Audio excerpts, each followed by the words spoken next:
On me pose des questions, hein? Alors, Éric, est-ce que c'est payant de faire de la radio? Hey, écoute, 4 émissions à radio, tu dois faire de l'argent.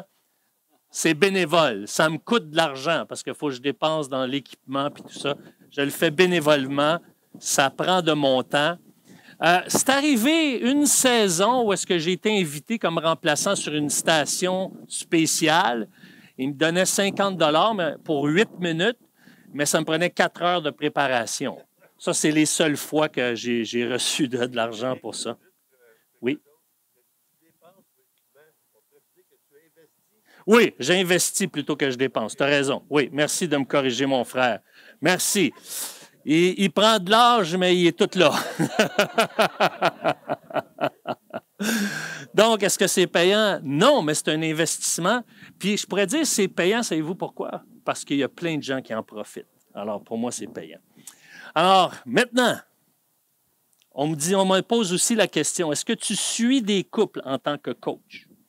Je ne fais pas de la thérapie de coach, je ne suis pas un thérapeute, je ne suis pas un psychologue, mais j'accompagne des couples au travers le coaching.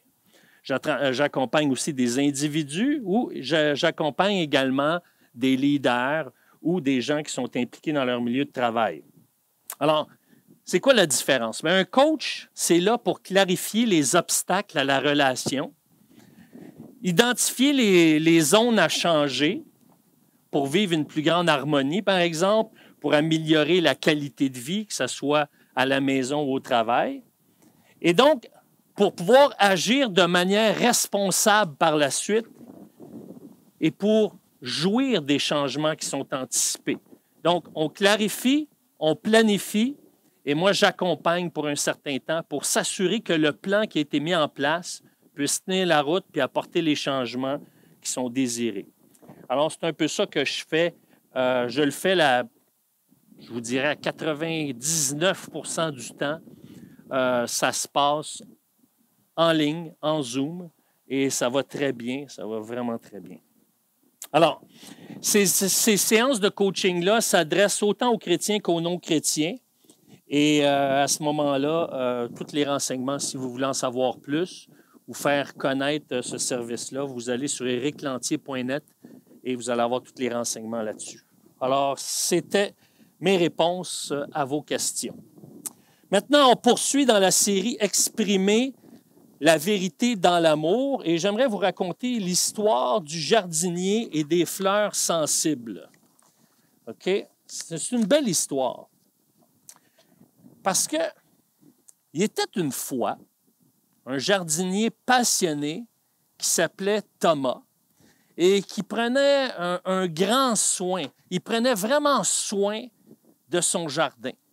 Puis dans ce jardin-là, il cultivait une variété de fleurs délicates et colorées. Puis parmi elles se trouvait une fleur particulièrement sensible qui était appelée parfum de vérité. OK? Et le parfum de vérité est unique en son genre. Hein? Je ne sais pas si ça vous arrive des fois de sentir des fleurs, puis certaines fleurs ont un parfum qui vous touche particulièrement. Vous aimez l'odeur. Mais celle-là, elle avait une odeur particulière qui touchait, qui comment dirais-je, pour Thomas, là, ça touchait une corde sensible. Et ce qui arrive, c'est que cette fleur-là générait un parfum et ce parfum-là venait toucher les émotions de Thomas. Et lorsque quelqu'un disait la vérité avec douceur, eh bien, le parfum de vérité se répandait. À chaque fois que quelqu'un parlait avec douceur, il y avait un parfum qui sortait de cette fleur-là. Et si la vérité est exprimée brusquement ou avec dureté, la fleur se fanait puis se repliait sur elle-même. Alors, un jour, Thomas remarqua que son ami David semblait préoccupé.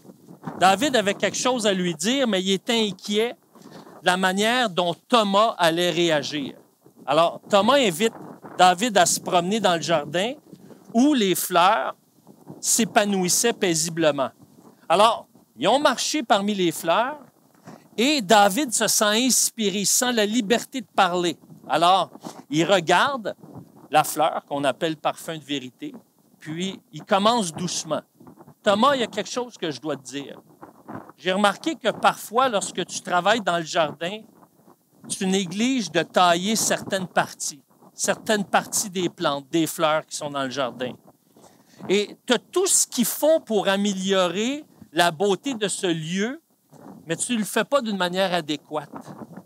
Et quand, justement, Thomas entend ces mots, eh bien, le parfum de vérité s'épanouit avec grâce. Et là, le parfum se répand, c'est un parfum délicat. Et Thomas sourit à David et dit, « Je te remercie de m'avoir dit ça.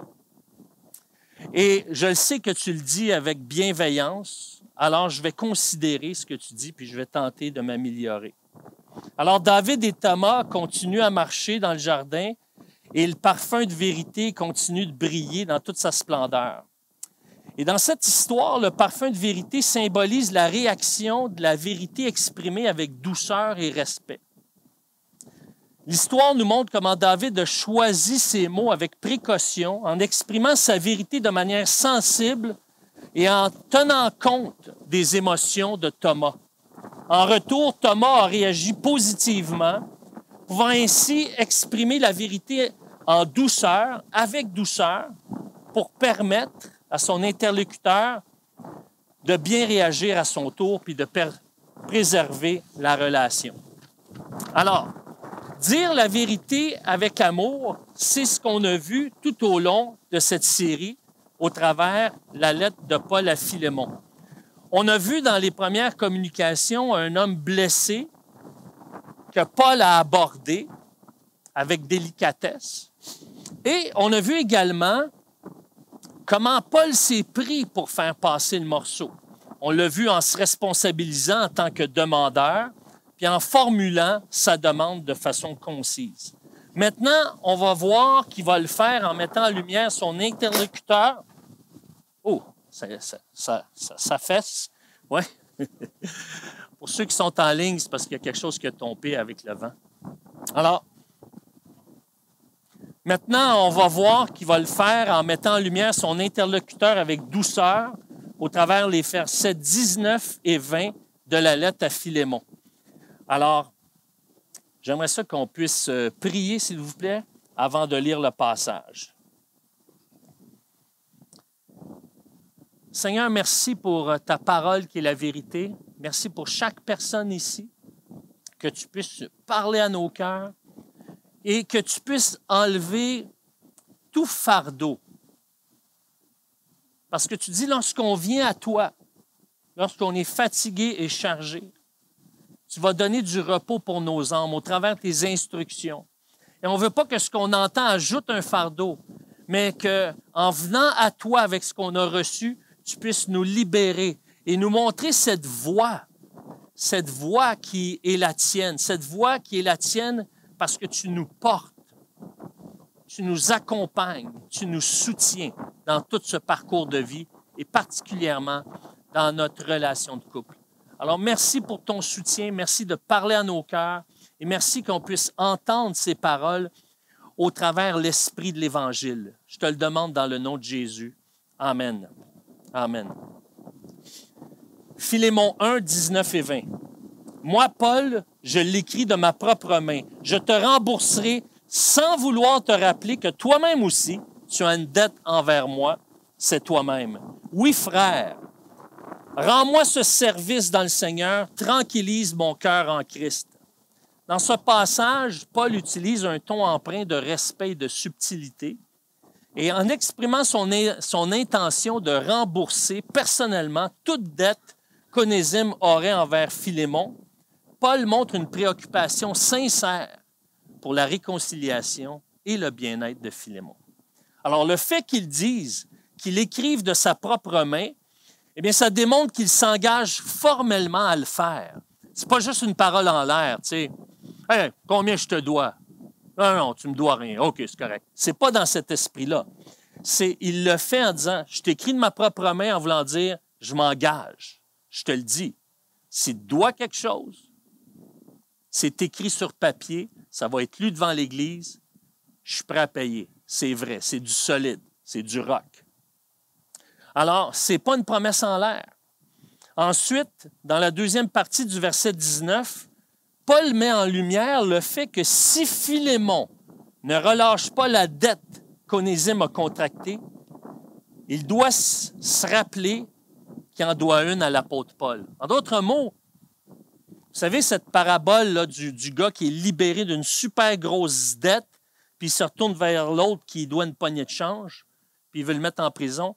Eh bien, c'est un peu cette histoire-là ou cette illustration-là qui est en train de mettre en évidence en disant « Pourquoi tu y retiens cette dette-là? Pourquoi tu retiens, en bon québécois, cette crotte sur le cœur? Alors que tu m'en dois une, puis je ne t'ai jamais rien demandé. » Alors, Paul ne cherche pas à lui faire porter un poids excessif. Cette mention-là est faite avec tact, soulignant plutôt que Philémon lui-même en doit une à Paul, rappelant ici l'importance de ce lien et de leur relation plus particulièrement. Alors, sa dette est fort probablement reliée au fait que le Saint-Esprit a régénéré Philémon par l'entreprise du ministère de l'apôtre Paul et que lui aussi était un esclave avant sa conversion, un esclave du péché. Alors, en somme, Paul aborde cette situation-là avec douceur en mettant en avant sa propre implication et en évitant toute pression ou toute confrontation directe. Et c'est là le cœur de Paul ici qui est témoigné à son ami Philémon. Alors, son langage subtil et respectueux témoigne de son désir de favoriser la réconciliation et de préserver l'harmonie dans la relation entre Philémon et Onésime. Alors, c'est un autre exemple d'exprimer la vérité dans l'amour. Ça nous montre que même si je suis sans faute dans un litige et que l'autre est fautif, je suis un pécheur du même ordre pour Dieu et que je suis sauvé par pure grâce. Parce qu'on est tous des pécheurs. Et dans un couple, même si mon degré de culpabilité est de 10 par exemple, il y a une faute qui se commet et que, par exemple, moi, je reproche à ma femme une faute. Et donc, dans le conflit, peut-être par mon attitude puis par ma réaction, j'ai contribué à 10 à ce que ça s'envenime. Mais là, à ce moment-là, je dois assumer à 100 ma contribution au conflit, même s'il touche 10 Je dois l'assumer. J'ai une part là-dedans. Mais nous, c'est comme si, non, c'est 100-0, parce que tu m'as blessé, donc ça devrait être 100, puis moi, j'attends que tu agisses, que tu bouges. Mais ce n'est pas comme ça qu'on se rapproche. On a souvent besoin de tendre la main pour qu'il y ait un rapprochement. Et si on reste embrigadé par des faits puis par notre propre justice, eh bien, évidemment, qu'est-ce que ça fait? Eh bien, notre cœur s'endurcit. Il y a une femme, à un moment donné, qui m'a appelé en grande détresse pour que je l'aide. Puis son mari l'avait blessé profondément. Il avait blessé son cœur. Mais son désir, ce qu'elle voulait, c'est que la relation redevienne comme dans les beaux jours. Puis je l'ai écoutée jusqu'à la fin. Puis elle me dit, pouvez-vous m'aider? Ben, j'ai dit, moi, je m'attends à Dieu pour votre réconciliation, parce que ce n'est pas moi qui fais les miracles, c'est Dieu. Par contre, je ne pourrais rien faire si vous n'êtes pas prête à assumer votre part. Mais je l'ai dit avec beaucoup de délicatesse. Là. Je ne l'ai pas dit avec dureté. J'ai vraiment dit avec douceur pour dire, moi, je veux bien contribuer, mais il faut que les deux rament ensemble là-dedans. Alors, parce que dès qu'un des membres du couple se soustrait, c'est vraiment difficile à avancer puis d'aller plus loin.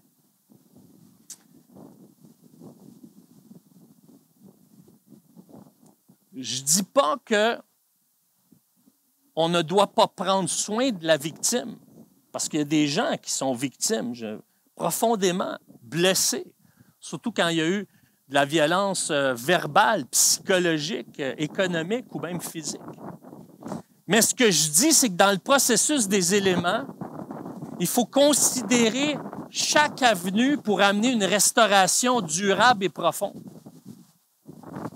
Alors, dans ce processus, est-ce qu'elle a contribué à court-circuiter la réconciliation à 1 à 5 à 10 Mais même si c'était juste 1 est-ce qu'elle est prête à le reconnaître à 100 Et c'est là qu'est le défi, souvent. Et c'est là que, lorsqu'on reconnaît notre part, peu importe son pourcentage, c'est juste une façon de l'illustrer, ce n'est pas toujours quantifiable, mais c'est là que le climat va être plus calme, plus doux, et c'est là qu'il va être possible, à ce moment-là, de pouvoir se parler avec douceur, de pouvoir se dire la vérité dans l'amour. Sinon, il risque d'y avoir de la résistance, puis la seule façon d'avancer dans un conflit, moi, j'en vois pas d'autres. S'il y en a d'autres, venez me voir, parlez-moi-en, c'est au travers de l'humilité. S'il n'y a pas l'humilité, on ne peut pas avancer. C'est pour ça que Dieu dit, je résiste à l'orgueilleux, mais je ferai grâce à l'humble. Si vous voulez voir la grâce de Dieu en action dans notre vie de couple, dans vos vies de couple, bien, l'humilité doit être présente à 100 Et moi, vous dire une chose, c'est l'élément le plus difficile. C'est l'élément, en tout cas moi, que je trouve le plus difficile. C'est de m'humilier quand je pense que j'ai raison. Parce que moi, je me disais avant, j'ai toujours raison, sauf quand elle a tort. Alors, cette humilité est démontrée par l'apôtre Paul qui se rend vulnérable. C'est ce qu'on peut lire au verset 20. « Oui, frère, rends-moi ce service dans le Seigneur. Tranquillise mon cœur en Christ. » Le grand apôtre Paul, Paul le conquérant, Paul l'implanteur, Paul celui qui va contre vents et marées, Paul le courageux, il s'humilie en disant « Hey, j'ai besoin que tu tranquillises mon cœur maintenant. J'ai besoin de toi, mon chum. J'ai besoin de toi parce que mon cœur n'est pas tranquille maintenant, je te l'avoue. Je suis inquiet, je suis soucieux, je ne suis pas en paix. » La version de David Stern va le traduire ainsi. « Oui, mon frère, je t'en prie, accorde-moi cette faveur dans le Seigneur. Réconforte mon cœur dans le Messie. » C'est vraiment une belle façon de le traduire.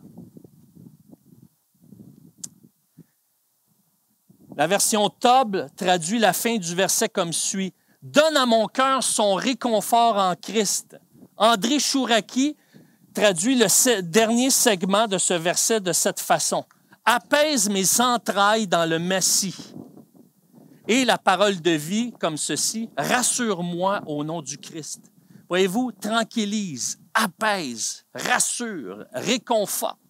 Paul avait besoin d'être rassuré.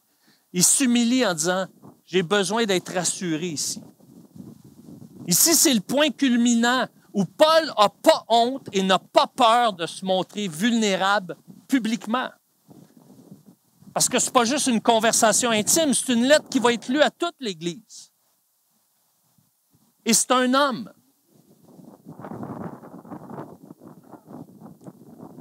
Et non seulement il se montre vulnérable, il fait passer le morceau en formulant le tout de manière claire et concise.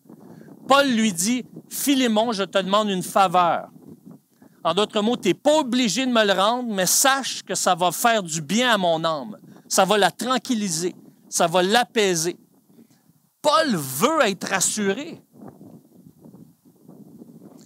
Et s'il s'y prend de manière diplomatique, c'est parce qu'il veut que ça soit gagnant-gagnant. Et comme on l'a vu au verset 7, Philémon a la réputation d'être un homme qui est doué pour réconforter et tranquilliser le cœur des chrétiens. Encore une fois, Paul choisit ses mots. Il connaît son interlocuteur. Il sait comment aller le chercher. Il sait comment l'amener à progresser et s'enligner vers la volonté de Dieu. Philémon, c'était un agent tranquillisant, un agent de réconfort, un agent d'apaisement, un agent qui rassurait. Maintenant, réconforter, ça ne veut pas dire encourager. Réconforter se concentre sur le soulagement de la détresse émotionnelle, tandis qu'encourager se concentre sur le renforcement de la motivation et de la confiance pour surmonter les défis ou poursuivre des objectifs. Je le répète, réconforter ne veut pas dire encourager. Encourager ça. Ah ouais, vas-y, tu es capable, lâche pas. Ouais, tu vas voir. Tout concourt au bien de ceux qui aiment Dieu. Réconforter se concentre sur le soulagement de la détresse émotionnelle. Encourager se concentre sur le renforcement de la motivation. C'est différent. Ici, Paul parle au cœur de Philémon. Il est en train de lui dire, ne referme pas ton cœur, ne laisse pas la blessure te détourner de l'appel de Dieu pour ta vie. Ne referme pas ton cœur, ne laisse pas la blessure te détourner de l'appel de Dieu pour ta vie. Restez connecté au Seigneur. Reste connecté au Seigneur. Continue à être rempli de l'Esprit. Agis comme Jésus aurait agi. Ça, c'est un exemple de maturité puis de compréhension de la grâce, une compréhension du ministère de l'Évangile. Nous, les hommes, c'est un de nos mandats. On est appelés à réconforter, rassurer nos femmes parce qu'on est appelé à en prendre soin. On le voit dans Éphésiens, chapitre 5, 25 à 29 et dans 1 Pierre 3, 7. Ça fait partie de notre vocation. Et si on veut que nos femmes nous fassent davantage confiance, on ne doit pas essayer de les convaincre par des faits. On est appelé à les rassurer par une attitude bienveillante. Souvent, nos femmes sont inquiètes, puis on sort des faits. Tu vois, ça va bien aller, gars, il va se passer ça, le beau-frère va arriver, puis c'est pas compliqué, ça va marcher, ça va marcher. Là, tu comprends pas, je te l'ai dit l'autre fois, ça va marcher. C'est pas les faits qui la rassurent. Nous, ça nous rassure, les faits, parce que c'est comme des points de repère. Pour une femme, c'est pas comme ça. Et je vais vous montrer un exemple biblique de ça. C'est dans 2 Corinthiens, chapitre 5, verset 11. 2 Corinthiens, chapitre 5, verset 11 nous dit « Ainsi donc », c'est Paul qui parle à l'Église des Corinthiens, « puisque nous savons ce que c'est la crainte du Seigneur, nous cherchons à convaincre les hommes. » Tu vois, Eric? Il faut les convaincre. « Quant à Dieu, il nous connaît, et j'espère que dans votre conscience, vous nous connaissez aussi. » Donc, Dieu nous connaît. Et Dieu connaît les gens à qui on s'adresse. Et il nous appelle.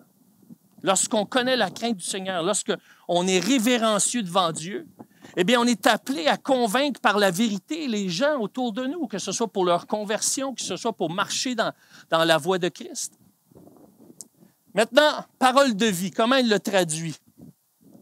Nous savons en effet ce que signifie craindre le Seigneur. Aussi, nous cherchons à rassurer les hommes. Dieu sait en tout ce que nous sommes. Et j'espère que dans votre conscience, vous savez aussi ce que nous sommes. Est-ce que convaincre ici, dans le contexte et dans les mots utilisés dans l'original, c'est un débat d'arguments? Est-ce que c'est un débat d'information? Est-ce que c'est une démonstration de supériorité? J'ai des arguments plus forts que toi, donc tu dois me suivre? Non. Convaincre dans l'esprit de l'auteur, qui est inspiré par Dieu, qui est insufflé de l'inspiration divine, c'est de rassurer, mettre en confiance, gagner son interlocuteur, l'amener à se ranger derrière nous parce qu'il est relationnellement et émotionnellement rassuré. Le mot utilisé est traduit dans le Nouveau Testament, le même mot. Dans d'autres passages, c'est traduit ce mot-là, convaincre, par flatter, gagner, générer de la confiance, tranquilliser, rassurer. Donc, si on veut convaincre nos femmes, on doit d'abord les rassurer. Gagner le cœur, ça commence par gagner la confiance de notre épouse. Et c'est ce qui plaît à Dieu. Le deuxième point, si Philémon est un homme et que Paul a besoin d'être réconforté par lui, ça veut dire que les hommes ont ce qu'il faut pour réconforter. Souvent, on l'apprend des femmes. On apprend, nos femmes nous enseignent par leur exemple, par leur attitude, par leurs faits et gestes, comment réconforter. Mais ce n'est pas parce que nos femmes le font peut-être dans la majorité des cas, pas dans la totalité des cas, mais dans la majorité le font d'une manière naturelle et peuvent le faire mieux que nous, ça ne nous disqualifie pas pour autant. Mais comprenez une chose, mesdames, que la demande de Paul a été concise. Alors souvent, les hommes s'impatientent lorsque leur épouse élabore ou lorsqu'elle se répète continuellement. Voici un texte qui nous aide à comprendre cette dynamique relationnelle au sein du couple. Matthieu 6, les versets 7 et 8. Ça dit, « En priant, ne multipliez pas les paroles comme les membres des autres peuples. Ils imaginent en effet qu'à force de paroles, ils seront exaucés.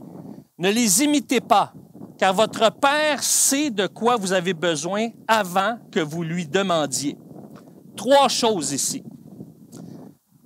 N'oubliez pas, quand Jésus parle, c'est l'époux qui parle à son épouse.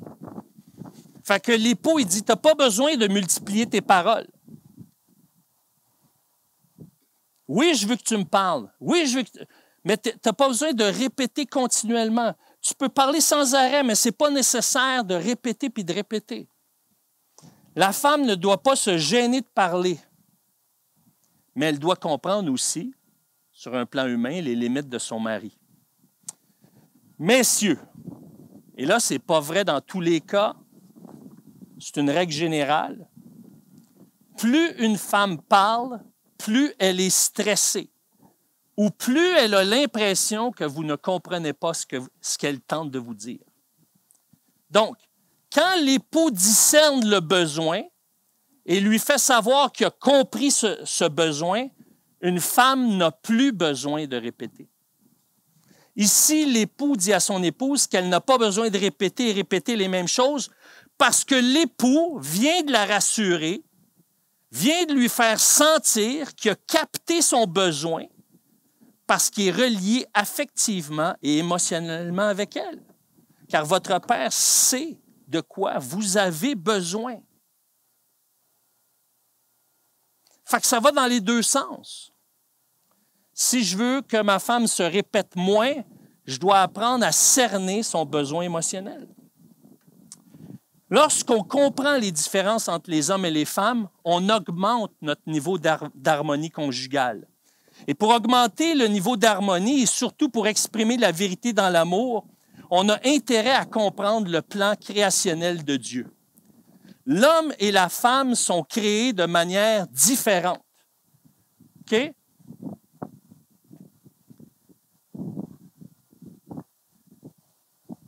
Voilà.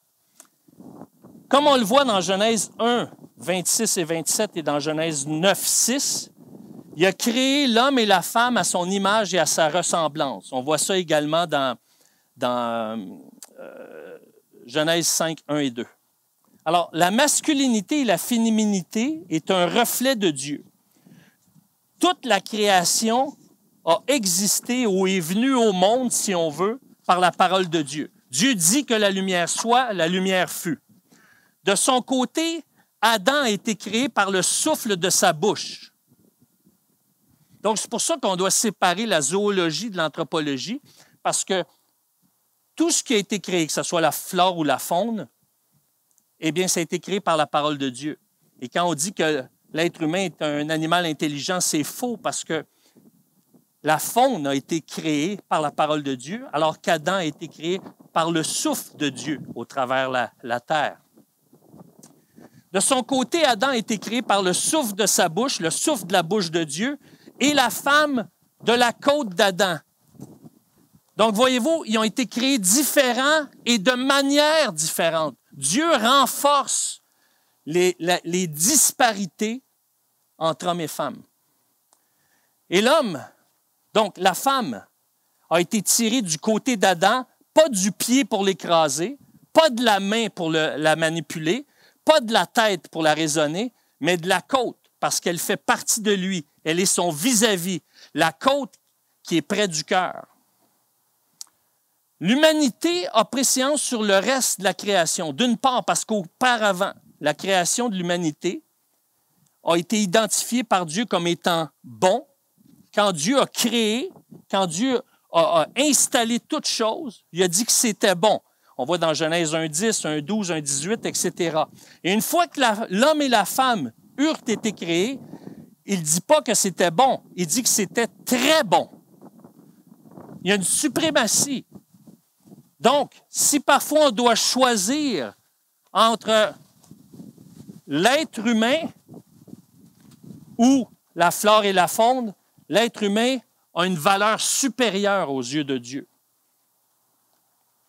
Donc, Genèse 1:31. D'autre part, parce que Dieu donne à l'homme de régner sur la flore et la faune, Genèse 1:28, et ça, c'est notre mandat de bien prendre soin de l'environnement. Alors, Dieu crée l'homme et la femme interdépendants, Genèse 2:18. C'est pourquoi Adam n'est pas appelé à demeurer seul, et c'est pour ça que Dieu a uni Ève à lui. Maintenant, on a vu dans la Bible qu'il y a deux identités, deux genres et deux entités distinctes. Et on a vu qu'il y a deux origines. Et l'intention de Dieu, c'est d'unir le masculin et le féminin. On voit ça dans Genèse 2:24. Genèse 2:24. Et tout au long de la Bible, on voit que Dieu soulève ces distinctions sous la loi et sous la nouvelle alliance. Maintenant, ces distinctions-là sont confirmées par la science. On voit dans Romains 1:20, Romains 1:20 nous dit « Les perfections invisibles de Dieu, sa puissance éternelle et sa divinité se voient depuis la création du monde. Elles se comprennent parce qu'il a fait. Ils sont donc inexcusables. » Donc, au travers de la création, depuis que le monde est monde, on pourrait dire, on voit l'expression de Dieu, on voit l'expression du Créateur au travers de ce qu'il a créé. Et on parle ici de science parce que la science est basée sur la recherche de réponses par l'observation. L'observation des processus, des mouvements, des phénomènes, pour en tirer des conclusions. Et lorsqu'on observe la création de Dieu, la science va découvrir des vérités qui originent de la parole de Dieu, souvent parce que Colossiens 2:3 nous révèle que c'est en lui, Jésus, que sont cachés tous les trésors de la sagesse et de la connaissance. Maintenant, l'Épître aux Romains poursuit en expliquant que de dévier de cette reconnaissance créationnelle, ça l'amène à s'éloigner de la biologie des genres. On voit ça dans la suite, on voit ça dans Romains chapitre 1. Maintenant, sur une note positive et édifiante, la science a pu observer que les différences ou les distinctions physiologiques entre les hommes et les femmes avaient une incidence sur les façons de faire, les comportements, la communication et les relations. Par exemple, Yvon Dallaire affirme que les hommes et les femmes sont égaux et partagent de nombreuses similarités. L'analogie est celle de deux logiciels de traitement de texte avec des spécificités propres. Tous les humains partagent 23 paires de chromosomes, dont 22 sont identiques. Donc, c'est pour ça qu'entre les hommes et les femmes, il y a plein de similitudes. On se retrouve l'un et l'autre. Mais il y a une paire de chromosomes, une paire qui est différente. Les femmes ont 2 X, tandis que les hommes ont un chromosome X et Y. Les similitudes constituent 97,83 de notre nature humaine. La différence de 2,17 ne vient pas principalement de la culture ou de l'éducation, mais plutôt de notre nature génétique et de nos héritages ancestraux. Oui, c'est vrai que notre éducation, notre culture, notre environnement, ce qu'on nous enseigne va affecter nos comportements. Mais ce n'est pas les seules sources. Il y a aussi un héritage génétique qu'on a reçu qui nous amène à réagir d'une certaine façon. Et parmi ces différences génétiques, il y a celles qui concernent le cerveau. Alors, on va voir dans les prochaines secondes des distinctions qu'on retrouve chez l'homme et chez la femme. je vais vous donner 2 exemples.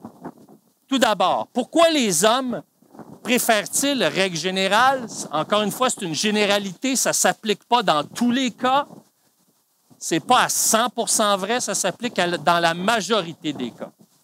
Alors, pourquoi les hommes, règle générale, préfèrent-ils aller droit au but plutôt que d'accorder de l'importance à la vue d'ensemble? Parce que cette différence a des bases biologiques. Le système limbique associé aux émotions et à la motivation diffère entre les sexes. Chez la plupart des femmes, ce système est plus développé, favorisant une meilleure connectivité entre les sentiments et les souvenirs, ce qui les amène à privilégier une perspective globale. En revanche, le système limbique des hommes les oriente vers des résultats spécifiques et des moyens précis à parvenir, ce qui peut les inciter à chercher des réponses directes. Et ça explique pourquoi dans les relations, les femmes ont tendance à se souvenir des détails et des promesses, tandis que les hommes recherchent une communication plus concise et plus directe.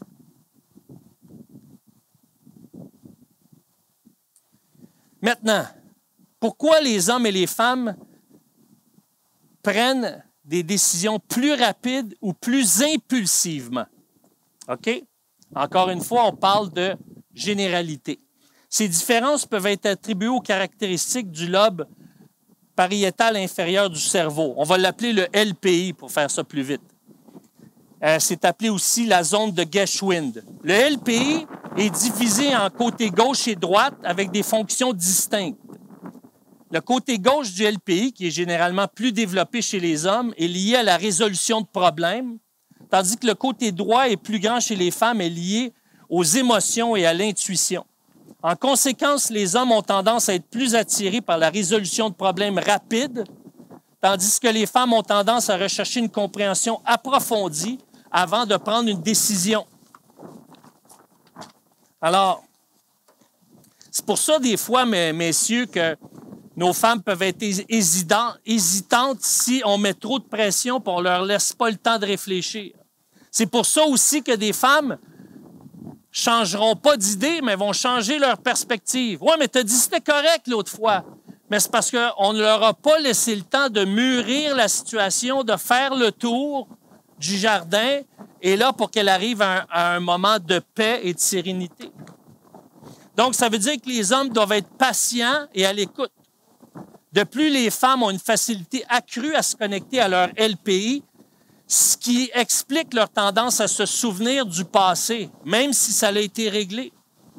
Donc, en général, les hommes peuvent s'attendre à des réponses rapides de leur partenaire féminine. Donc, il y a cette attente-là que leurs femmes disent « Ah oui, accouche, oui, puis, qu'est-ce que tu en penses? » Tandis que les femmes peuvent apprécier que leur partenaire masculin prenne le temps d'explorer avec elles différentes options avant de prendre une décision. Alors, pourquoi les hommes et les femmes interagissent-ils ou parlent-ils de manière différente? Parce que le cerveau des hommes et des femmes sont constitués différemment, en particulier en ce qui concerne les centres du langage. Paul Broca et Carl Wernicke ont découvert les zones du cerveau impliquées dans la compréhension et dans la production du langage. Ces zones portent leur nom parce que c'est eux qui ont fait les découvertes. Okay? Et on voit que cette aire de Broca et cette aire de Wernicke sont plus développées chez les femmes, ce qui explique leur tendance à être plus verbales. Alors, c'est ça qui fait qu'on voit la différence.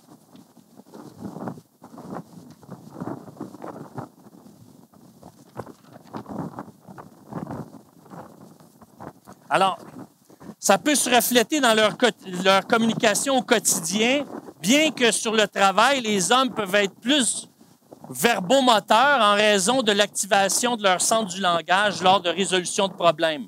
Ce qui fait en sorte que les hommes sont plus réceptifs lorsque les femmes expriment leurs besoins de manière concise, claire, dès le départ. De la même manière, Paul a exprimé de manière concise sa requête de le tranquilliser. Il l'a fait avec transparence et délicatesse.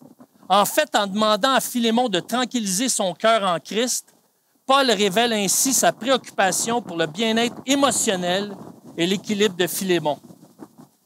Plutôt que d'utiliser la contrainte ou le blâme, cet appel met en avant la dimension spirituelle de leur relation. Il explique ainsi son souci pour la paix intérieure de Philémon, montrant que leur lien est ancré dans une perspective spirituelle.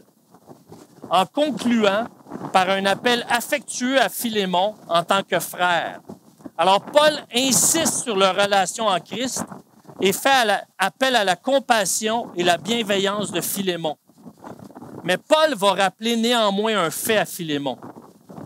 Et ça, c'est dans le but de voir la valeur relationnelle être mise de l'avant.